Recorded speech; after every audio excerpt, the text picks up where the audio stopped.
रानो चिड़िया आज बहुत ज्यादा खुश थी। वह खुश होकर गुनगुना रही थी, क्या सुंदर मौसम है, फूलों की खुशबू कितनी ज्यादा अच्छी लग रही है। वहीं दूसरी तरफ गोरी कौवी रानो चिड़िया की सुंदरता से बहुत ज्यादा जलती थी। गोरी कौवी खुद को शीशे में निहारती है और अपने आप से ही बातें करने लगती है।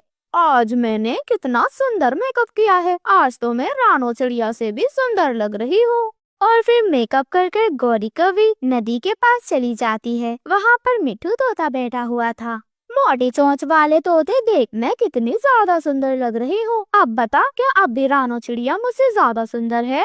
अरे गौरी, जंगल के सब पक्षी जानते हैं कि रानो चिड़िया जंगल की सबसे सुंदर चिड़िया है। तुम कुछ भी कर लो, रानो चिड़िया की सुंदरता का कभी मुकाबला नहीं कर सकती हो। चुप कर जा मोटी चोंच वाले तोते, तू देखना एक दिन में उस रानो चिड़िया से भी ज्यादा सुंदर बनकर दिखाऊंगी और पूरे जंगल के पक्षी बस मेरी ही तारीफ करेंगे। और फिर गोरी कवि गुस्से में वहाँ से चली जाती है। गोरी कवि एक गुफा में चील बाबा के पास जाती है। चील बाबा, मैं तो उस रानो चिड़िया से ज्यादा सुंदर बनना चाहती हूँ। कोई ऐसा उपाय बताओ जिससे मैं उस चिड़िया से भी ज्यादा सुंदर दिख सकूँ। जब तक ये जादुई आईना तुम्हें सुंदर नहीं कह देता, तब तक तुम रानो चिड़िया से ज्यादा सुंदर नहीं बन सकती। और ये जादुई आईना तुम्हें जब ही सुंदर कहेगा जब तुम उस चिड़िया को खत्म कर दोगी।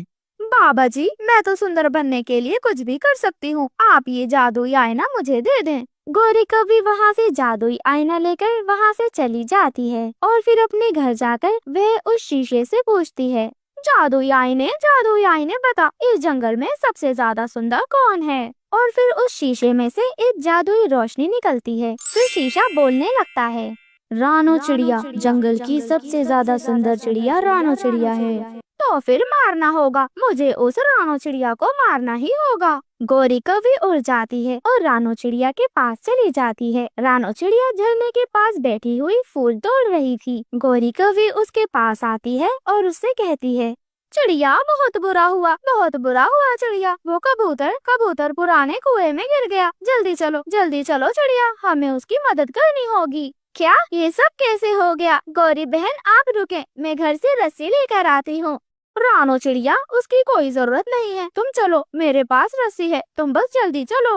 और फिर रानो चिड़िया गौरी कवि के साथ चली जाती है। गौरी बहन कहाँ है कबूतर? रानो, जरा किनारे पर जाकर झाँक कर देखो, वही बेचारा कुएं के अंदर ही बेहोश पड़ा है वो। और फिर रानो चिड़िया कुएं के किनारे पर जाती है। तभी गौरी कवि मौका देखकर उसे पीछे से धक्का दे देती है और रानो चिड़िया कुएं में गिर जाती है।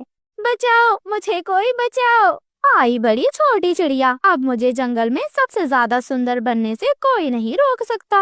और फिर गौरी कवि वहाँ से चली जाती है। रानो चिड़िया को कुएं में एक बेल नजर आती है और रानो चिड़िया उस बेल के सहारे कुएं से बाहर आ जाती है।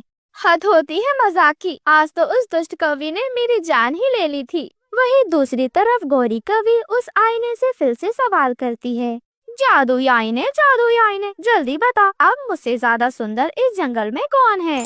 रानो चिड़िया, जब तक वो जिंदा है जंगल में सबसे ज्यादा सुंदर चिड़िया रानो चिड़िया ही है। क्या इसका मतलब वो अभी तक मरी नहीं, अभी तक जिंदा है? मैं तो उसे मार कर आई हूँ, लेकिन मैं भी हार नहीं मानूंगी, मैं उसकी जान लेकर ही मानूंगी। और फिर अगले दिन गौरी कवि इंसानों की बस्ती की ओर जाती है। वह किसान की पत्नी के पास जाती है और उससे कहती है, माँ जी, मुझे जंगल के पक्षियों में खीर बांटना है, उसके लिए मुझे थोड़ा सा दूध की जरूरत है, कृपया आप मुझे थोड़ा सा दूध दे दें माँ जी। अरे वाह गौरी, तुम तो बहुत अच्छा काम करने जा रही हो, मैं इस काम में तुम्हारी जरूर मदद करूँगी। और फिर किसान की पत्नी गौरी कवि को बाल्टी भरकर दूध दे देती है। दूध लेकर गौरी कवि घर पर आ जाती है और खीर बनाती है। मैं इस खीर में जहर मिलाकर उस चिड़िया को खिला दूंगी और फिर चिड़िया मर जाएगी और